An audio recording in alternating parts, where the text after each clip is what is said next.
Alright, Bula Bula everyone. In this video we are going to be checking out Suva, which is the capital and largest city of the island nation of Fiji. It is located in the southeast corner of Viti Levu, the main island of the country, and the city is home to a little over 100,000 people. So I took a week off of work to fly over here from San Francisco, California, which is a little bit over a 10-hour flight. Now, Fiji Airways lets you view two different camera angles of your plane en route, as well as give you all sorts of nifty aviation data, even a map of where you currently are. You can even watch your landing gear hitting the tarmac, as seen here landing at Nadi, which is on the opposite side of the island from Suva. The climate here is drier, making Nadi the preferred international airport hub.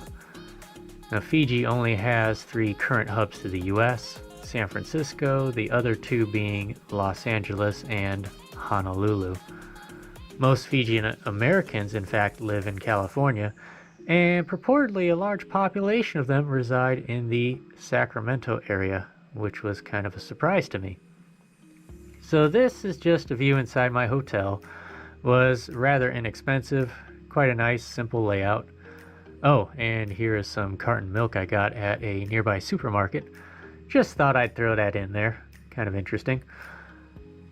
So I headed out at about 6 a.m. to my rental car and headed down some of the back streets, avoiding downtown just in case it was busy.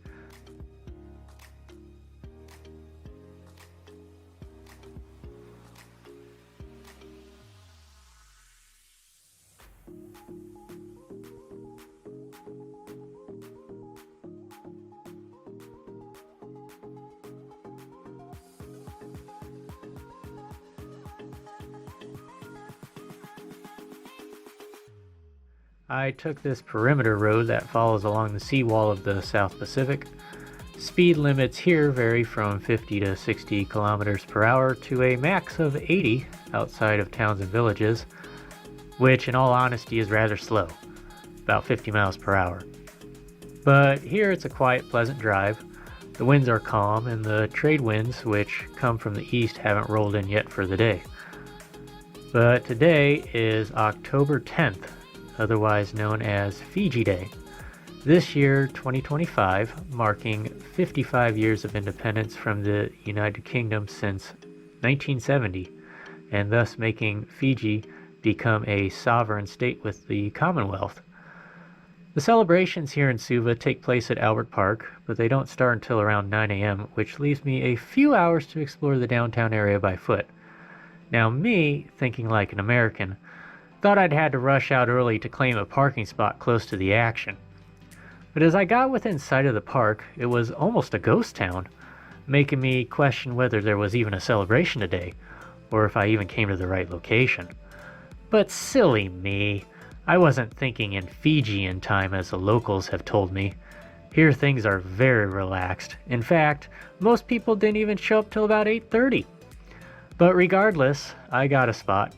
Free parking here, which is nice, right opposite of the presidential palace. And here you can even see a guard standing there at the entryway. So directly across the intersection is Albert Park. I got some of the venues all lined up. Thurston Gardens is to the right of me, behind. And then over here on the left, this is the Grand Pacific Hotel. This is a landmark hotel built in 1914, featured on the Fiji $10 bill, and a number of British royal family members have actually stayed here, most recently Prince Harry and Meghan back in 2018. From there we cross the street known as Victoria Parade into Albert Park, where we are greeted by the Big Blue 55.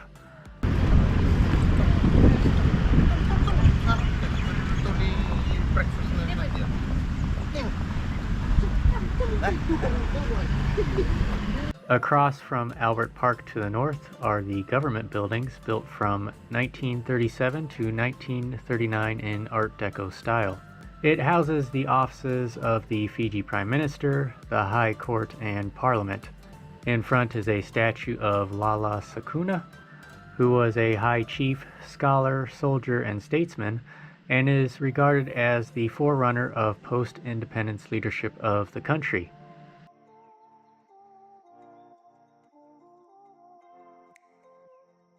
I kept walking north towards downtown along Victoria Parade, taking note of various buildings such as this one, the UN building that also housed the Maritime Safety Authority of Fiji, or MSAF. And here we have some women selling traditional rugs and garments at the Fiji Art Council, directly in front of the Department of National Trade. South Pacific Stock Exchange. Check out this park over here.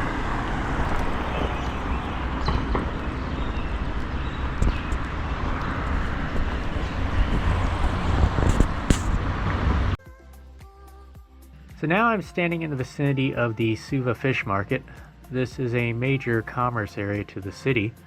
Looking out into the Suva harbor, we see a number of fishing vessels that are actually abandoned and in decay.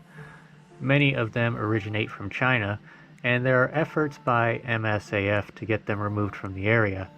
They have been an obstacle for other incoming ships, as well as an environmental hazard.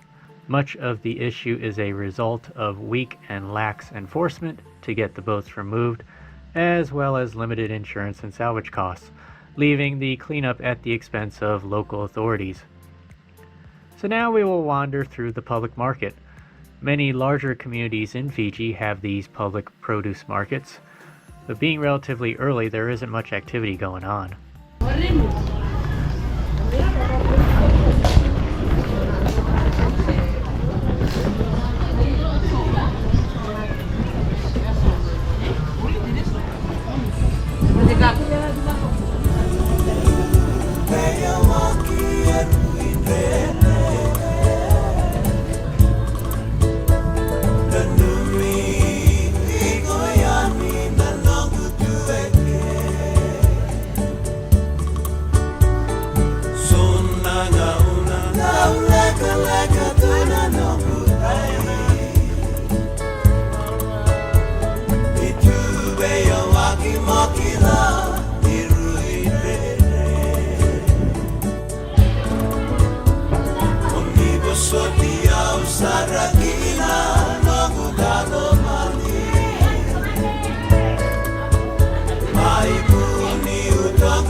Now this is looking at the Sacred Heart Cathedral. It was built in 1902 and is comprised of sandstone that was quarried outside of Sydney, Australia. I proceeded a few blocks headed to St. Andrew's Presbyterian Church, taking note of these large rubber trees. And here it is, this quaint wooden church being one of the oldest buildings in Fiji, dating back to 1883. Christianity is the major religion of Fiji, with Hinduism and Islam also prevalent. Here's a separate clip of the Sri Siva temple over in Nadi that I visited on my first day.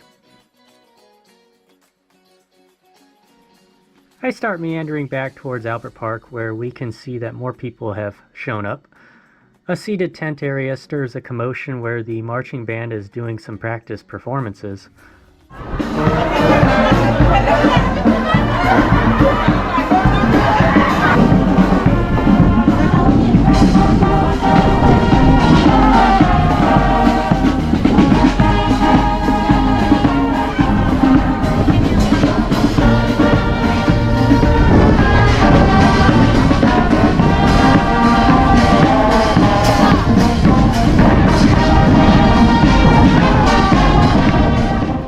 Once they stopped performing, I had a little bit more time to explore the venues, better known as MSMEs, and try some of the fresh food.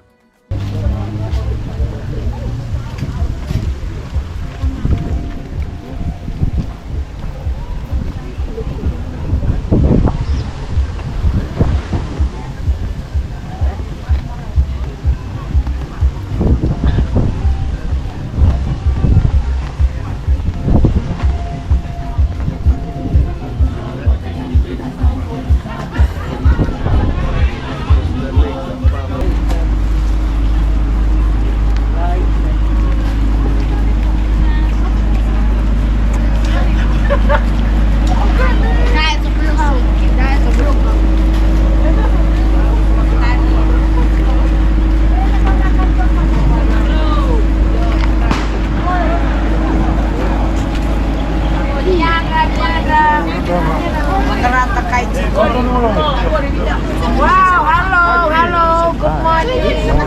Good morning, barbecue here, $10, hot dogs, $3. Okay. Yeah, niandra the robo. Yeah, I'll just do this one here. Yeah. $4.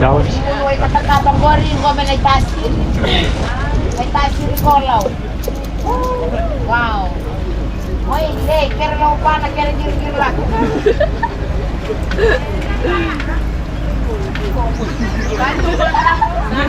You want some tea? I'm getting juice here. Vinaka.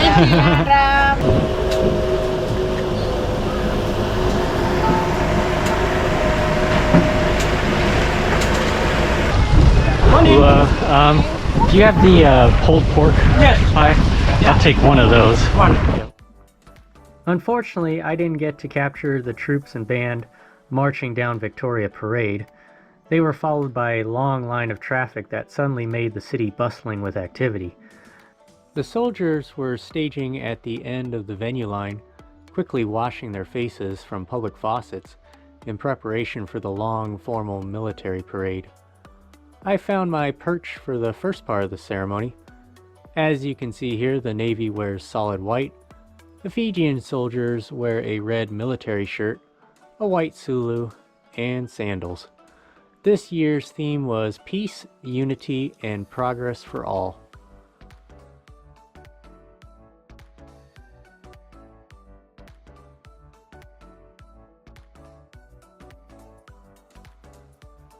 These few branch off headed to set up the 3 cannons that are 100 meters away from me. For a while there was little going on, at least from my vantage, other than a few words from the main speaker and a couple of commands given out to the troops. I eventually meandered my way to the opposite side of Albert Park, to which a small police motorcade arrived, and the acting president and Chief Justice of Fiji, Selesi Temo, stepped out. He did his walk around the troops as he was reviewing the parade, before standing at the public podium for some time, the troops shortly afterwards performing their march around the field. And Second Lieutenant Avarosa Matayumale from Saliangao, Waikoroi Luma, Namosi.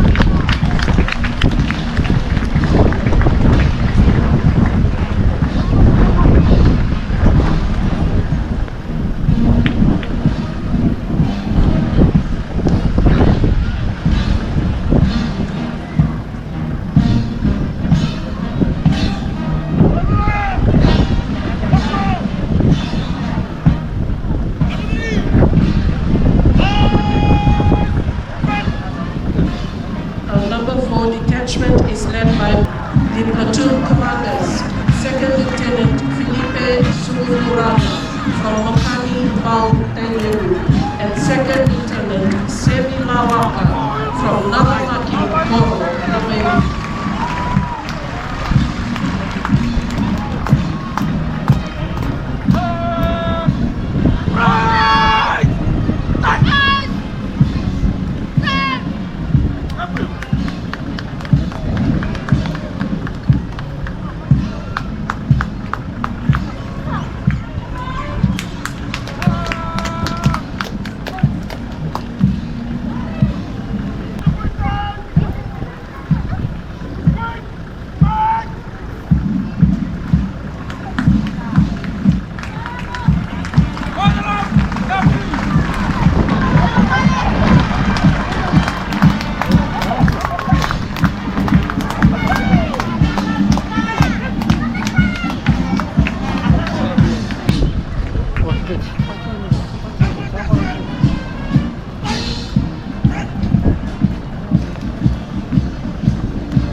After that came the main spectacle, the 21 gun salute, to which the cannons were each fired in consecutive intervals, followed by the military aiming their rifles into the air and firing in waves.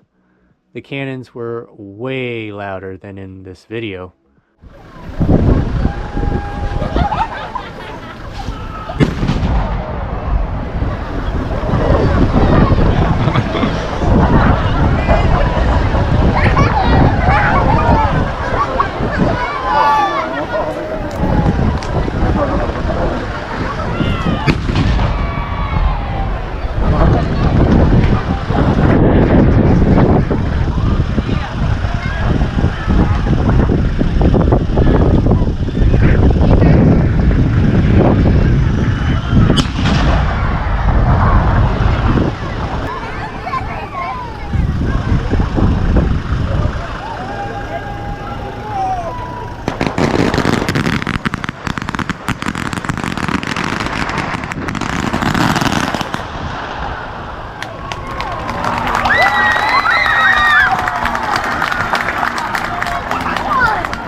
This procedure is done a total of 3 times, symbolizing a moment of national pride and a reminder of Fiji's enduring spirit. This practice is a naval tradition to which ships would fire cannons to indicate that they were not a hostile threat by symbolically disarming themselves. I had walked closer to the podium as the acting president made a short speech before heading over to cut the cake.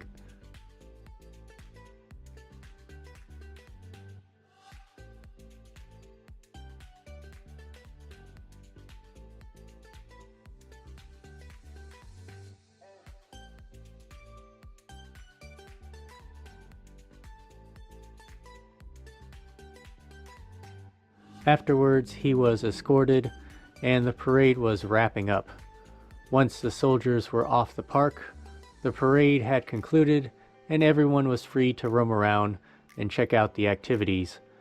The military had congregated over near the Grand Pacific Hotel to meet up with family, take photos, and chit-chat before they would do their march back up Victoria Parade. It was a joyous moment. Families sitting in the lawn, kids playing about, and everyone crowding the streets to check out the venues.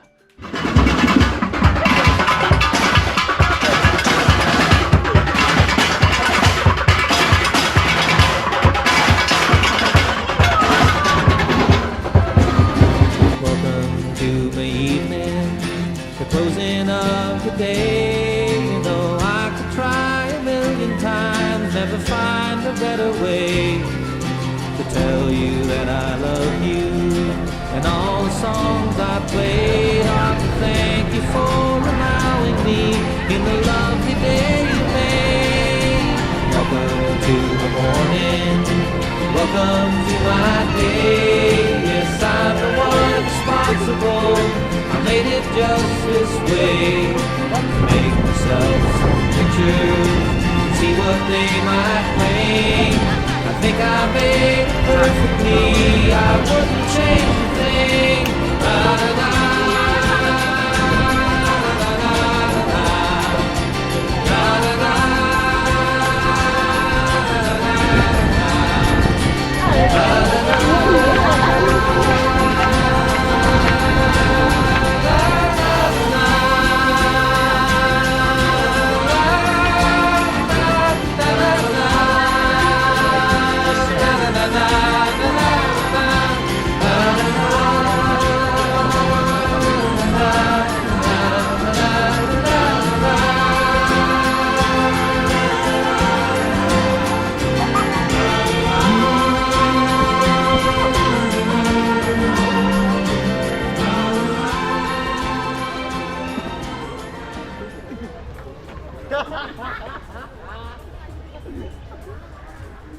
I made my way into Thurston Gardens and spent some time identifying some of the unusual trees and plants, such as these Vanuatu palms, even this cool clock tower outside the Fijian Museum.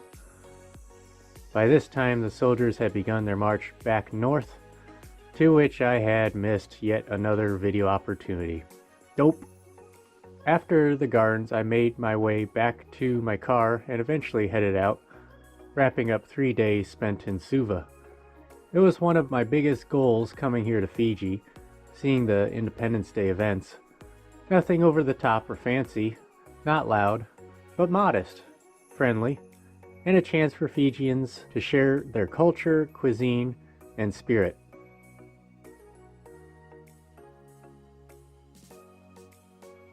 Besides Suva, there's a lot of unique things to see around the country. For instance, getting a chance to see and touch a sensitive plant in person. They grow like weeds here in Fiji, usually as ground cover underneath other plants. About 6 different species of crabs I spotted, too aware of my presence that they would dash into the ocean before I could even pull my phone out. The mildly poisonous smooth red-eye crab, even this wickedly fast teeny ghost crab that I wanted to take home.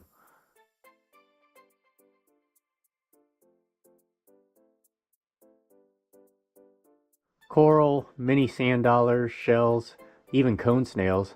It's a seashell paradise. Even found this well-camouflaged organism playing dead. A rather despicably ugly fish the more I kept prodding at it. I was able to identify it as a reef stonefish, which, upon looking it up, is apparently the world's most venomous fish? Wow, idiot. I met some awesome people, made some friends, and had 2 shots of kava at the Nadi Public Market. And so these last few minutes I've set aside for aerial views of the main island, showcasing the scenery and daily life. With over 300 other islands of beautiful landscapes, exotic plants and animals, hectares of mangroves and sugarcane, pristine waters, and of course Fiji water, it's no wonder that this remote island nation makes it on many people's bucket list. A land once known for cannibalism, Fiji today houses some of the most hospitable people you will ever meet. I'm super grateful for the experience, which of course begs the question, would I ever go back to Fiji? And all I can say to that is, I am definitely a flying Fijian. Until next time, Mode!